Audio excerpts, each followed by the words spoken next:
जय जय श्री राधे। हरे कृष्ण। भागवत स्वरूप सभी साधकों को मेरा प्रणाम। आज हम जानेंगे श्रीमद् भागवत महापुराण का प्रथम स्कंद का त्रयोदश अध्याय, जहाँ विदुर जी के उपदेश से धृतराष्ट्र और गांधारी का वन में जाना। वीडियो शुरू करने से पहले आप सभी से अनुरोध है, अगर आपने मेरा चैनल सब्सक्राइब नहीं किया तो सब्सक्राइब कर लीजिए और बेल आइकन को प्रेस कर दीजिए ताकि मेरा हर वीडियो आप तक पहुंच जाए। और अगर आपको मेरा वीडियो अच्छा लगता है तो लाइक जरूर कीजिएगा और अपने बंधु बांधवों में शेयर कीजिएगा ताकि उनको भी इस पुराण का जानकारी प्राप्त हो सके और वो अपने जीवन में इसको धारण कर सके। तो शुरू करते हैं श्रीमद् भागवत महापुराण का प्रथम स्कंद का त्रयोदश अध्याय। श्रुत उवाच विदुरस्त तीर्थ यात्राया मैत्राया दात्मना गतिम ज्ञाता गाद्दा हस्तिनापुरं तया भक्त विविध शत। सूर्य कहते हैं, विदुर जी के तीर्थ यात्रा में महर्षि मैत्रेयी आत्मा का ज्ञान प्राप्त करके हस्तिनापुर लौट आए। उन्हें जो कुछ जानने की इच्छा थी वो पूर्ण हो गई थी। विदुर जी ने मैत्र ऋषि से जितने प्रश्न किए थे उनका उत्तर सुनने से पहले ही श्री कृष्ण में अनन्य भक्ति हो जाने के कारण वो उत्तर सुनने से उपरांत हो गए। सनक जी अपने चाचा विदुर जी को आया देख धर्मराज युधिष्ठिर, उनके चारों भाई धृतराष्ट्र, युधिष्ठिर, संजय, कृपाचार्य, कुंती, गांधारी, द्रौपदी, सुभद्रा, उत्तरा, कृपि तथा पांडव परिवार के अन्य सभी नर नारी और अपने पुत्र सहित दूसरी स्त्रियां सब के सब बड़े प्रसन्नता से मानो मृत शरीर में प्राण आ गया हो ऐसा अनुभव करते हुए उनकी अगवानी के लिए सामने गए। जथायोग्य आलिंगन और प्रणामादि के द्वारा सब उनसे मिले और विरह जनित उत्कंठा से कातर होकर सब ने प्रेम के आंसू बहाए। युधिष्ठिर ने आसन पर बैठाकर उनका यथोचित सत्कार किया। जब वो भोजन एवं विश्राम करके सुख पूर्वक आसन पर बैठे थे तब युधिष्ठिर ने विनय से झुककर सबके सामने ही उनसे कहा।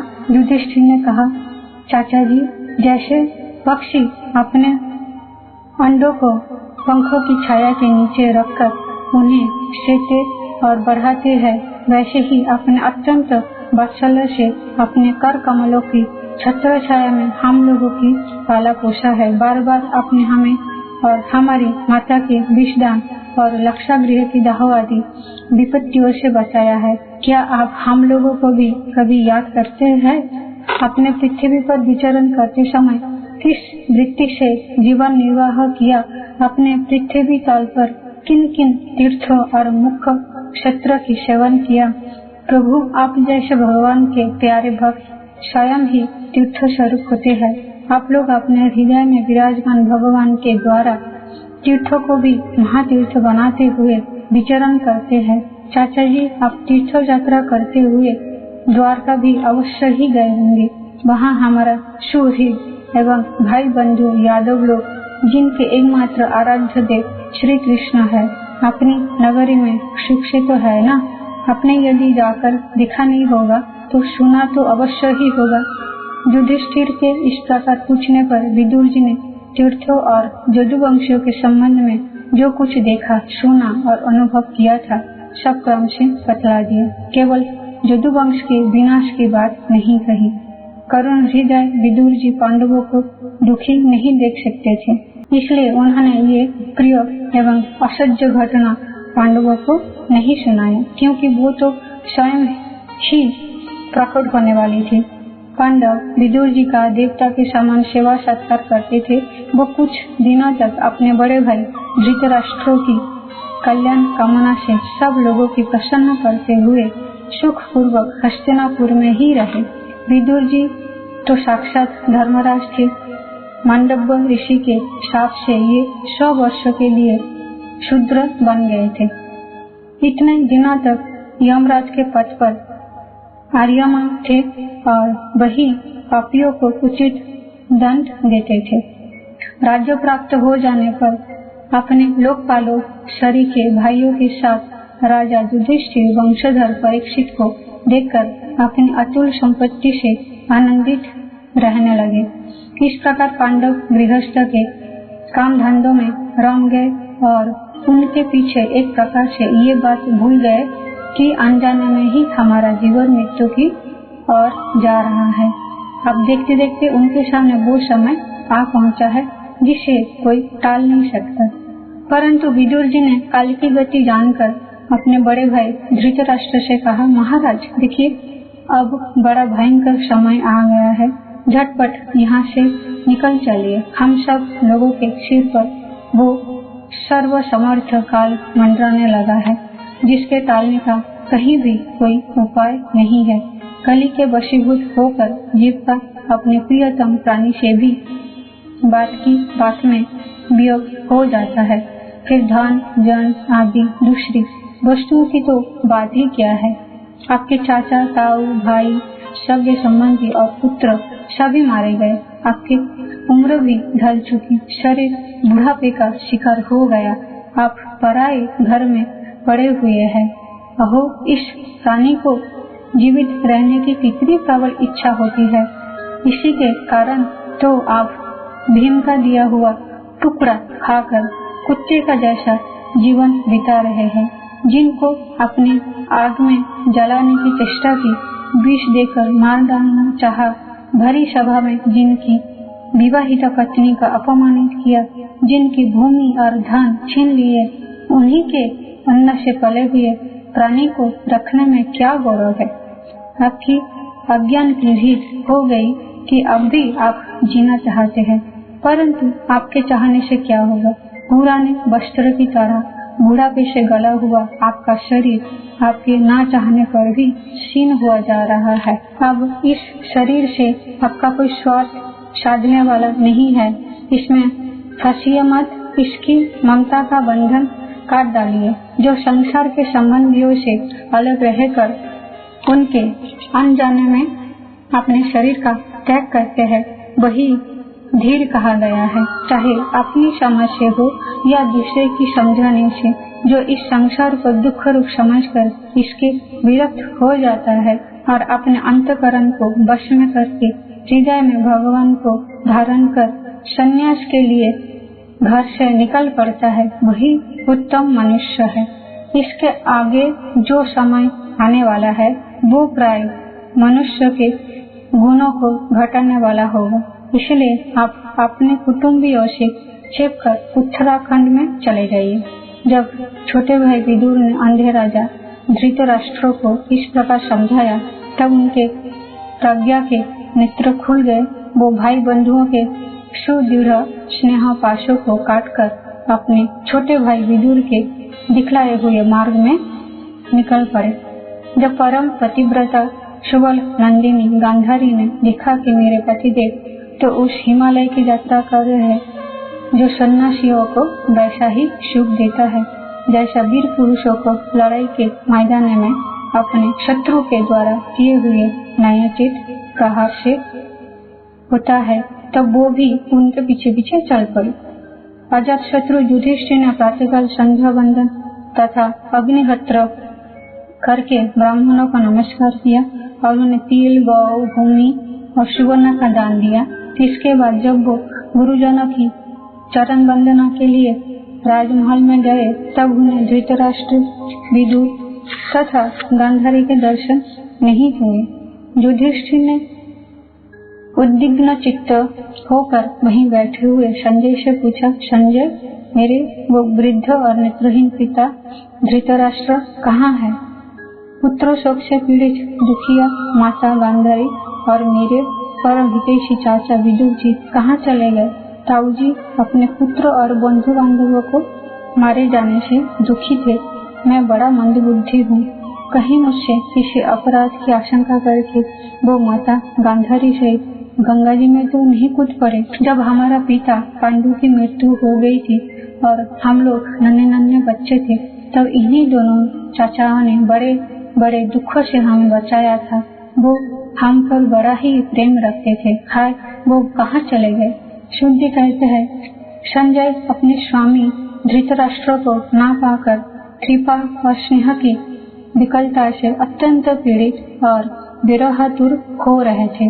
वो युधिष्ठिर को कुछ उत्तर ना दे सके। फिर धीरे धीरे बुद्धि के द्वारा उन्होंने अपने चित्त को स्थिर किया, हाथों से आंखों के आंसू की पोछे और अपने स्वामी धृतराष्ट्र के चरणों का स्मरण करते हुए युधिष्ठिर से कहा। संजय बोले, कुल नंदन, मुझे आपके दोनों चाचा और गांधारी के संकल्प का कुछ भी पता नहीं है। महाबाहो, मुझे तो उन महात्माओं ने ठग लिया। संजय इस प्रकार कह ही रहे थे कि तुम्बुरु के साथ देवर्षि नारद जी वहां पहुंचे। महाराज युधिष्ठिर ने भाइयों सहित उठकर उन्हें प्रणाम किया और उनका सम्मान करते हुए बोले।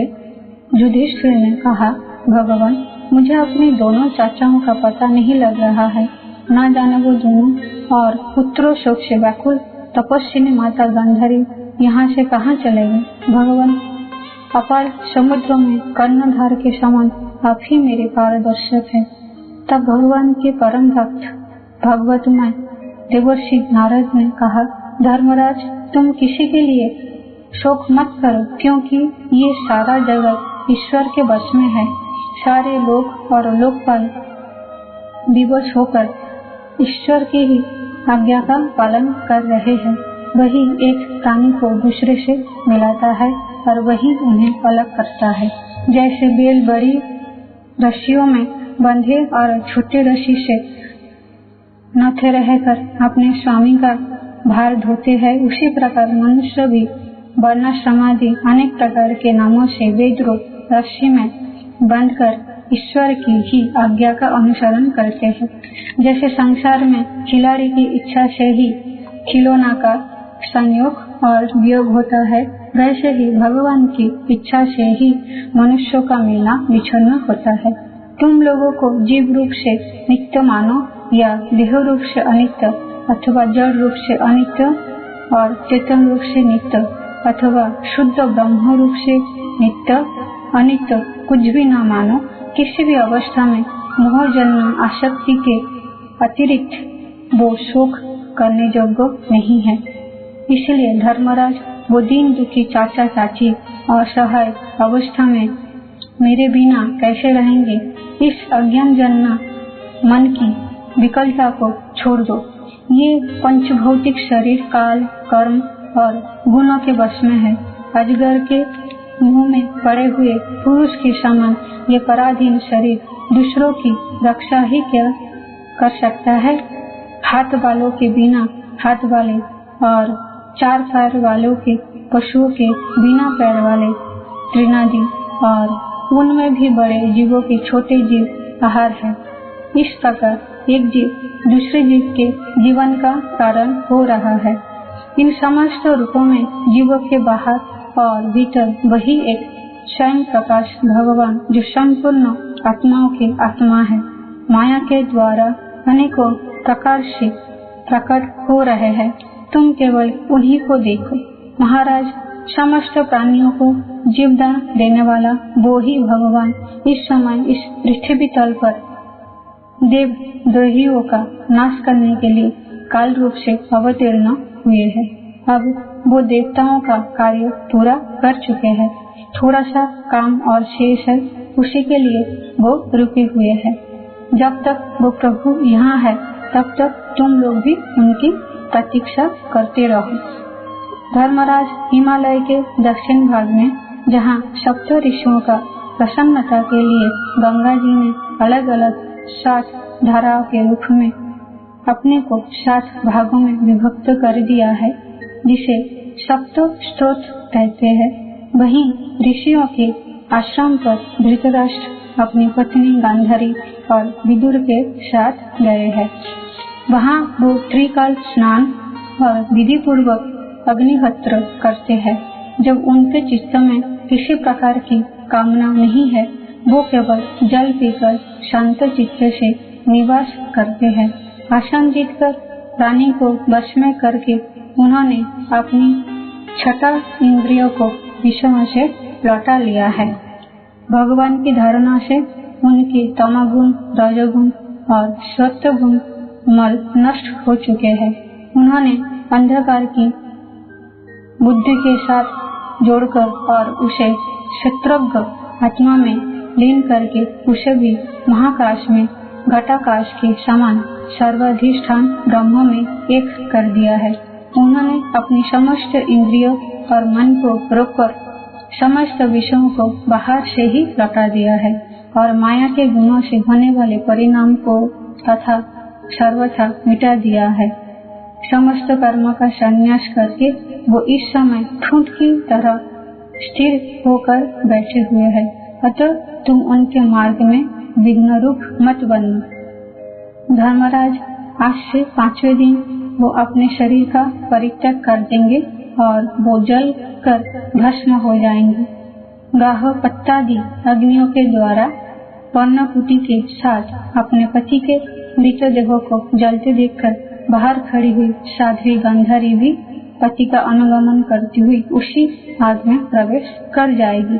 धर्मराज, विदुर जी अपने भाई का आश्चर्यमय मोक्ष देखकर हर्षित और वियोग देखकर दुखित होते हुए वहां से तीर्थ सेवन के लिए चले जाएंगे। देवर्षि नारद यूं कहकर तुम्बुर के साथ स्वर्ग की ओर चले गए।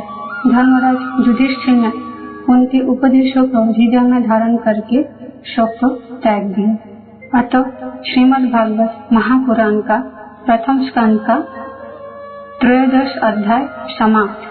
अब प्रेम पूर्ण हृदय से अपने आराध्य भगवान का चिंतन करते हुए बोलिए, जय जय